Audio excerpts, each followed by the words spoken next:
Pandemic चल रहा है, दूसरी लहर चल रही है और कईयों की जानें जा रही है।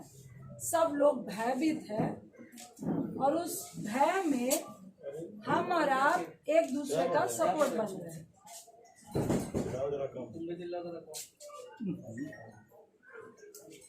देखिए,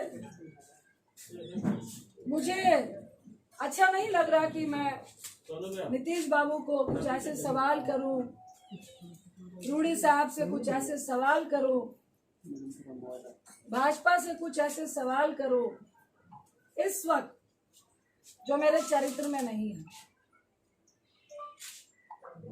पप्पू जी को आज जेल भेज दिया गया। क्यों भेज दिया गया? किस लिए भेज दिया गया? ऐसा क्या उल्लंघन किया था? ऐसा कौन सा अपराध था? 32 साल पुराना केस, सुबह 9 बजे से घर से लेकर गए हैं। पहले बोला लॉकडाउन का उल्लंघन है। भाई, दिल्ली में लॉकडाउन का उल्लंघन, अगर आपने मास्क नहीं पहना है 500 रुपए का पर्ची काट के आपको वार्न करके भेज देते हैं। ये होता है लॉकडाउन का उल्लंघन।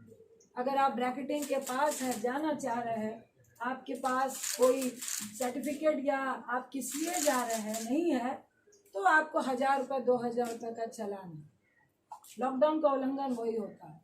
उनको लगा कि अब लॉकडाउन का उल्लंघन से तो बात नहीं बनेगी। तो ये कौन लोग थे?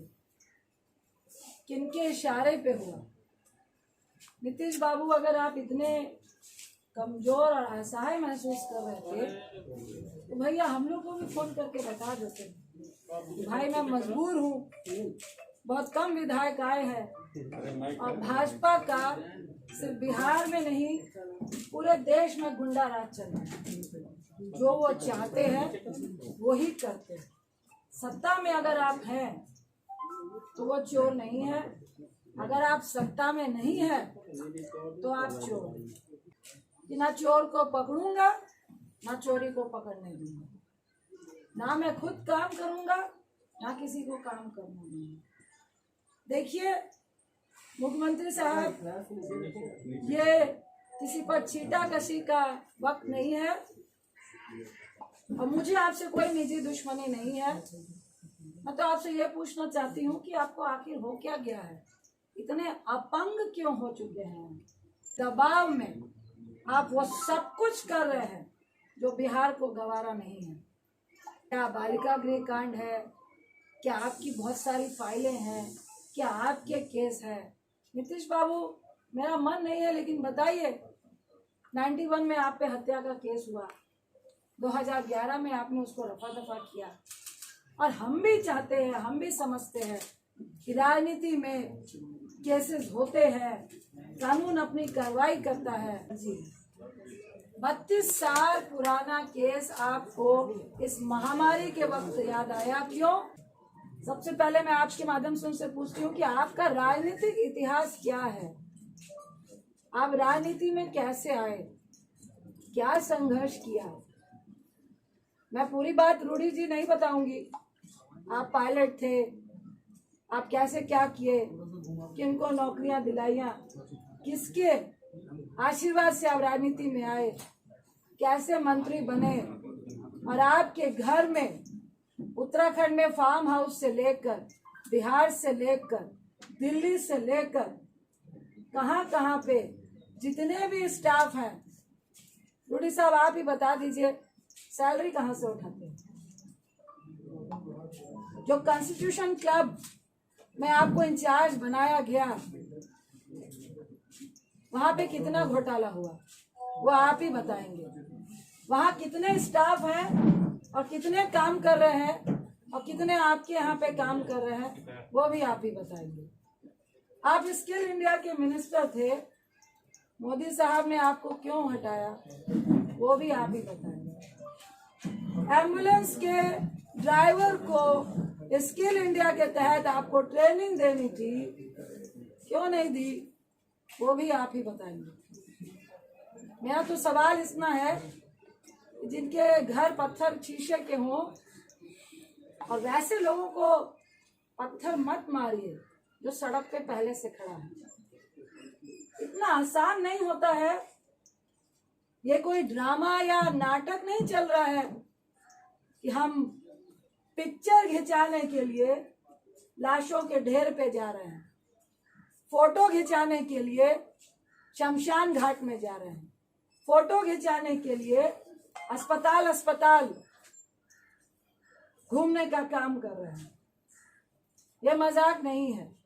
यूडी साहब, मुख्यमंत्री साहब और ये भाजपाइयों कमरे में बैठ के लॉबी खेलने में बहुत मजा आता है। मॉडलिंग करते हुए सेटिंग करने में बहुत मजा आता है।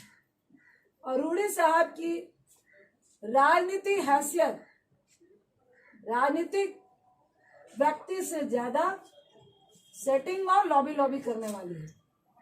आज उसी के बल पे जिस तरह आपने पप्पू जी को जेल भेजने का काम किया है, भाई वो तो सड़क पे खड़े थे, अपनी मौत का कफन बांध के परिवार को, पत्नी को, बच्चे को, तमाम लोग को छोड़ के पहले ही अपनी जान देने के लिए खड़े थे। आपने उनको जेल भेज दिया, डरा दिया आपने। शमशान घाट में 200 लाशें जल रही है, वहां आप 10 दिखाते हैं। सिर्फ बिहार में नहीं, हर जगह पे, उत्तर प्रदेश में, दिल्ली में, मध्य प्रदेश में, जहां जाइए वहीं ये हाल है।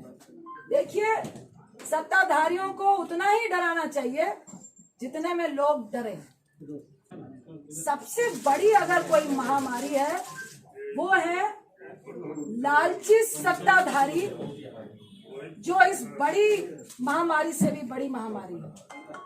वैसे लोग जो आज सत्ता में विराजमान है, जो जनता को मरते देखकर कीड़े मकोड़े समझते हैं और खुद को उनको मारने वाली दवाई समझते हैं। मुख्यमंत्री साहब, आप और आपका गैंग और ये भाजपाई आज जनता को महामारी में कीड़े मकोड़ों की तरह मारने वाली आप लोग दवाई बने हैं। आज आप फर्जी केस में पप्पू जी को जेल में डाल के ये जो प्रशासन और डॉक्टर का खेला खेल रहे हैं, 3 दिन से उनको पटना से मधेपुरा, मधेपुरा से वीरपुर, और अभी प्रशासन और डॉक्टर के सूत्रों से हम बता रहे हैं कि उनको दरभंगा आप भेज रहे हैं। और उसमें डॉक्टर बोल रहे हैं कि हमने लिखा है कि higher medicine, higher doctor facility की रिक्वायर।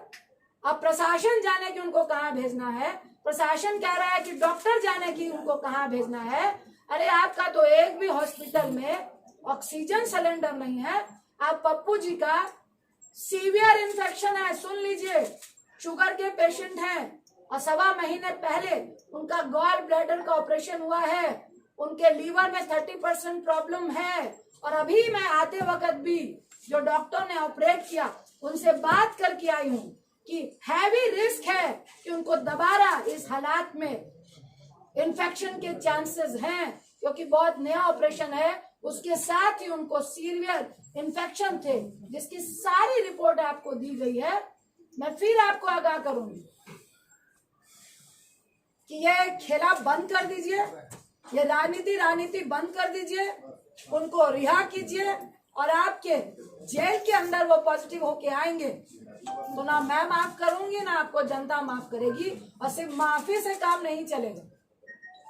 अगर चंद दिन के अंदर, 2 दिन के अंदर पप्पू जी रिहा नहीं होते हैं और आप ये डॉक्टर और प्रशासन का खेल खेलते हुए उनको हर दिन गाड़ी में 4-4 लोगों के साथ बैठा के जो घुमाने का आप काम कर रहे हैं, तो आप भाजपाई लोग भी सुन ले, मुख्यमंत्री साहब भी सुन ले। रूडी साहब, आपकी जो एम्बुलेंस घर में थी वो सरकारी खजाना था और एक तरफ लोग 12,000 रुपए पर किलोमीटर एम्बुलेंस के लिए दे रहे थे और तब भी नहीं मिल रही थी।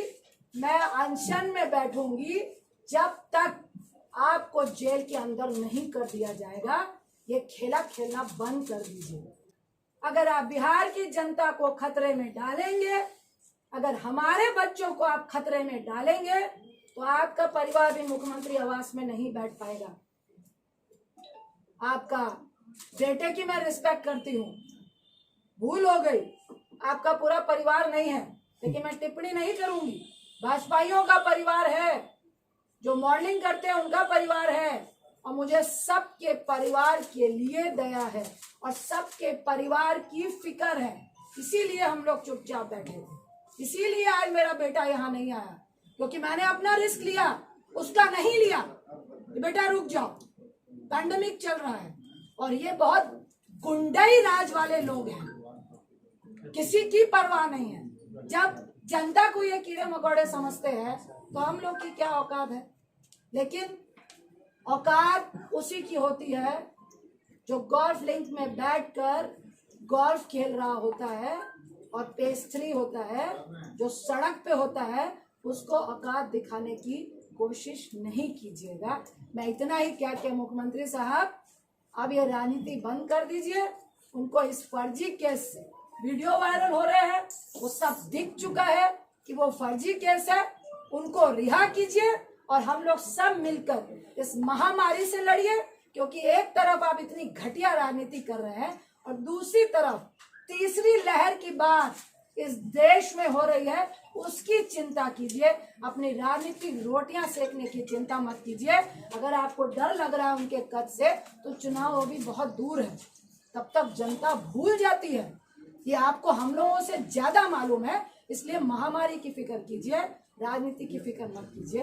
बहुत बहुत धन्यवाद। मैडम, जिस तरह से पप्पू जी लगातार सरकार के खिलाफ निवेदन कर रहे थे, क्या रजिता रंजन जी अभियान प्रकाश करके इसी तरह का पप्पू जी का जो कार्य था वो संभालेंगे? देखिए, मैं इस पैंडेमिक में तमाम बिहार वासियों के साथ हूँ और ये दुर्व्यवस्था जो स्वास्थ्य में है उसके साथ हूँ, जो हमारा सिस्टम फेलियर है उसके साथ हूँ और लगातार खड़ी हूँ। इसके लिए मुझे कोई नहीं। आरजेडी से क्या उम्मीद है? हम महामारी की बात करने आए हैं और आरजेडी के भी बहुत सारे ऐसे एमएलए हैं, बहुत सारे ऐसे लोग हैं जिनका दर्द पप्पू जी के लिए है और जो गलत हुआ इस महामारी में है उनके लिए है। उनको मैं बहुत बहुत धन्यवाद देती हूँ।